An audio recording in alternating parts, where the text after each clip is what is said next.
ओम प्रिय साथियों नमस्कार। आप सभी दोस्तों को जय सिया राम। मैं पंडित सौरभ शुक्ला आप सभी दोस्तों को, आप सभी माताएं बहनों को नवरात्रि की ढेर सारी शुभकामनाएं देता हूं। आइए जानते हैं नवरात्र में वह कौन से 10 काम होते हैं जिससे माँ पार्वती प्रसन्न होती हैं और ऐसा पूजा करने मात्र से आपके पति की लंबी आयु और घर में किसी भी प्रकार की कला ग्रह दोष सब दूर दूर तक दूर हो जाते हैं। तो आइए जानते हैं वह कौन से 10 ऐसे उपाय हैं जिनको कर लेने मात्र से आपके पति की लंबी उम्र हो जाती है। तो आप यह वीडियो पूरा अवश्य देखिएगा और वीडियो स्किप बिल्कुल मत करिएगा, जिससे बताए गए सारे उपाय आपको अच्छे तरीके से समझ में आ जाए। अगर आप चैनल पर नए हैं तो चैनल को सब्सक्राइब जरूर करें, जिससे आने वाला वीडियो आप तक सबसे पहले पहुंचे। तो आइए जानते हैं कौन से वह 10 उपाय हैं। इस दिन माता गौरी को सुहाग की और भगवान शिव को सफ़ेद वस्त्र अर्पित करते हैं। नवरात्र में पूजा के बाद भोग लगाएं और फिर आरती करें। इस उपाय से घर परिवार में सुख समृद्धि में बढ़ोतरी होती है। और दूसरा है, माता पार्वती को मालपुआ बहुत पसंद है।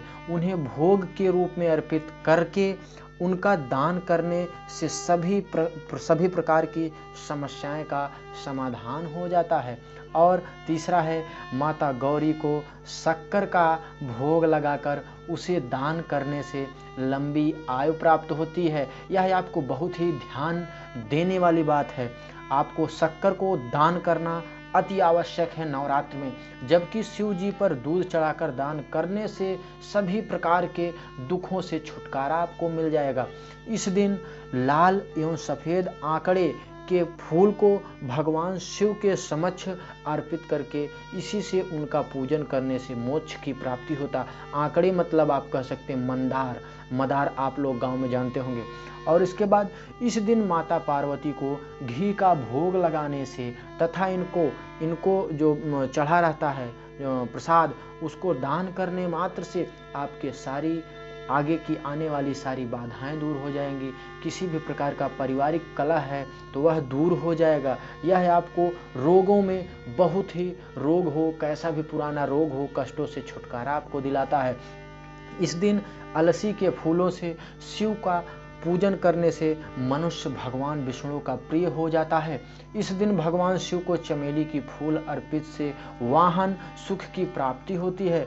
और उसके बाद विवाह में अगर आपका देर हो रहा है, किसी कारणवश विवाह नहीं हो रहा है या होने के बावजूद पहुँचते पहुँचते वहाँ से टूट जा रहा है रिश्ता, तो इसके लिए आपको माँ गौरी और भगवान शंकर का पूजन आपको जरूर करना चाहिए। ये पर्व मन चाहे, मतलब कहते हैं ना, पर्व मन चाहे वर और उत्तम जीवन साथी की प्राप्ति के लिए बहुत शुभ और मंगलकारी माना जाता है।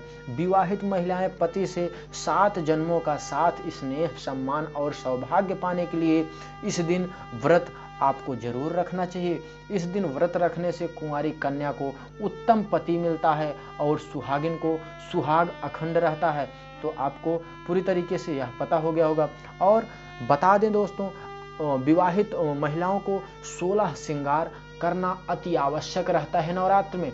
और इसमें आपको जैसा कि बता दें, बिंदी, सुहागिन महिलाओं द्वारा कुमकुम की बिंदी को माथे पर लगाना पवित्र माना जाता है। यह गुरु के जो बल होता है उसको बढ़ाती हैं।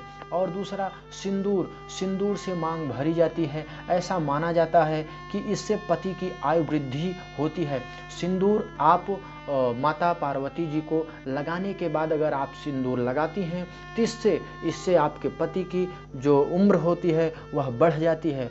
और उसके बाद काजल आँखों की सुंदरता बढ़ जाती है, आपको पता है। इससे आपका जो मंगल दोष है वह दूर हो जाता है। उसके बाद आपको मेहंदी से हाथों की सुंदरता बढ़ती है। मेहंदी आपको लगाना अति आवश्यक होता है, शुभ होता है। कहते हैं कि इससे पति का प्यार जो होता है वह बहुत ही भरपूर, बहुत ही टिकाऊ, कहने का मतलब चिरंजीव प्यार मिलता है। और उसके बाद 5वां, चूड़ियाँ सुहाग का प्रतीक माना जाता है। लाल रंग खुशी का और हरा रंग समृद्धि का प्रतीक होता है। तो इसलिए इस बीच में आप सभी माताएं बहनें चूड़ियाँ लाल और हरी रंग जरूर पहनें। और उसके बाद मंगलसूत्र, मंगलसूत्र भी सुहाग का प्रतीक माना जाता है। इसके काले मोती बुरी नज़र से बचाते हैं। इसके अलावा गले में नवलखा हार या कहें स्वर्णमाला भी पहनते हैं। इससे क्या है, इससे पति पत्नी में किसी भी प्रकार का दरार है तो वह दूर हो जाता है। नथ, मतलब नथ कहने का मतलब नथनी, नथनी भी कहते हैं। नाक में चांदी का तार या लौंग, लौंग समझ रहे हैं ना, लौंग पहनना जरूरी होता है। इससे जहाँ सुंदरता बढ़ती है वहाँ बुध का दोष भी दूर हो जाता है आपका। बुध का दोष कहने का मतलब अगर किसी भी प्रकार के कष्ट से आप जूझ रहे हैं तो उससे आपको निरोगित हो जाना होगा। और गजरा, इसे बेड़ी या चूड़ा मणि भी कहते हैं। यह बालों की सुंदरता और सुगंध के लिए लगाया जाता है। इससे क्या है, पति आपके प्रति आपका प्यार बहुत ही उसके मन में जागृत हो जाएगा। और मांग टीका, यह माथे के बीचों बीच पहना जाता है। यह विवाह के बाद शालीनता और सादगी से जीवन बिताने का प्रतीक माना जाता है। तो आपको मांग टीका भी जरूर पहनना है। झुमके, इसे कुंडल और बाली भी कहते हैं। कानों में स्वर्ण बाली या झुमके पहनने से राहु और केतु का दोष दूर हो जाता है। इस बात का प्रतीक भी माना जाता है कि ससुराल वालों की बुराई करने और सुनने से दूर रहना पड़ता है, यह चीज करने मात्र से। और बाजूबंद, यह सोने या चांदी का सुंदर सा कड़े की आकृति का जेवर रहता है जो बाजू में पहना जाता है। इससे परिवार के धन और समृद्धि की रक्षा होती है, तो आपको जरूर यह करना चाहिए। कमरबंद, इसे तगड़ी भी कहते हैं। यह कमर में पहना जाता है। इस बात का प्रतीक है कि सुहागिन आप अपने घर की मालकिन या साड़ी को संभाल कर भी रखना चाहिए।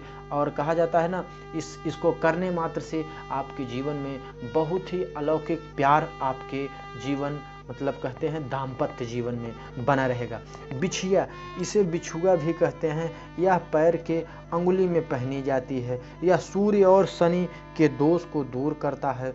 यह इस बात का प्रतीक भी माना जाता है कि सुहागिन हर समस्याओं का साहस के साथ आप, मतलब कोई भी आप विपदा आएगी तो आप उसका सामना बहुत ही अच्छे तरीके साहस से आप कर ले जाएंगी और उससे आप दूर हो जाएंगे। मतलब कहने का मतलब जो दुख रहेगा उससे आप दूर हो जाएंगे। पायल, इसे जो पाजेब भी कहते हैं। पायल और बिछिया दोनों ही चांदी की ही पहननी चाहिए, आपको यह ध्यान रखना चाहिए।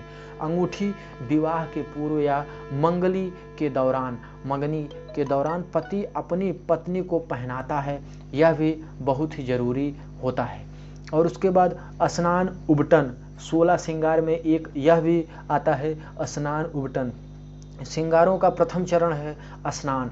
कोई और श्रृंगार करने से पूर्व नियम पूर्वक स्नान करना चाहिए। स्नान में सिकाई, भृंगराज, आंवला, उबटन और अन्य कई सामग्रियां मिलाते हैं और तब वस्त्र धारण करते हैं। दुल्हन है तो लाल रंग का लहंगा पहनना चाहिए, जिससे हरे और पीले रंग का उपयोग भी होता है। आप उपटन का दान कर सकते हैं। इसके अलावा आजकल नेल पेंट और लिपस्टिक का भी प्रचलन हो चला है। हालांकि पौराणिक समय में और भी कई तरह के श्रृंगार होते थे, जिसमें अधरों और नख का रंगना, तांबूल आदि कई और भी श्रृंगार की सामग्रियां शामिल होती हैं। लेकिन आपको सबसे महत्वपूर्ण क्या आपको ध्यान देना चाहिए, नवरात्र में आप सिंदूर जो रहे वह सिंदूर लगाने का मतलब आप जब लगाएं तो माता पार्वती के सिंदूर पहले मांग में पहले भरना चाहिए, उसके बाद वह सिंदूर आप अपने लगाएं। इससे क्या है कि आपके पति पत्नी में प्रेम और पूरी तरीके से जो अभाव, जो मतलब कहते हैं प्रेम में अभाव है, त्रुटियां हैं, वो सारा दूर दूर तक दूर हो जाएंगी। और उसके बाद आप श्रृंगार का सामान नवरात्र में अपना जो आपका पर्सनल श्रृंगार का सामान है उसको किसी को भी दान नहीं देना चाहिए। इसको दान देने से आपकी गरीबी, कहते हैं कलह आ जाएगा जीवन में। और उसके बाद आप मार्केट से नया लेकर किसी को दान करने से पार्वती आपके ऊपर, माता पार्वती की कृपा बनेगी और आप सुहाग का सामान भी खरीद सकती हैं इस दिन। तो आशा करते हैं आपको यह वीडियो बहुत ही अच्छा लगा होगा। अगर वीडियो आपको अच्छा लगा, अगर आप चाहती हैं कि आपका सुहाग जो है पूरी तरीके से दाम्पत्य जीवन में प्रेम पूरी तरीके से भरपूर रहे, तो आप कमेंट में केवल जय माँ लक्ष्मी, जय माँ पार्वती अवश्य लिखें। माता पार्वती की असीम कृपा आपके और आपके प्यार, कहने का मतलब आपके और आपके पूरे परिवार पर बनी रहे, यही कामना भगवान भोलेनाथ और माँ पार्वती से करता हूँ। तो सभी को जय सिया राम।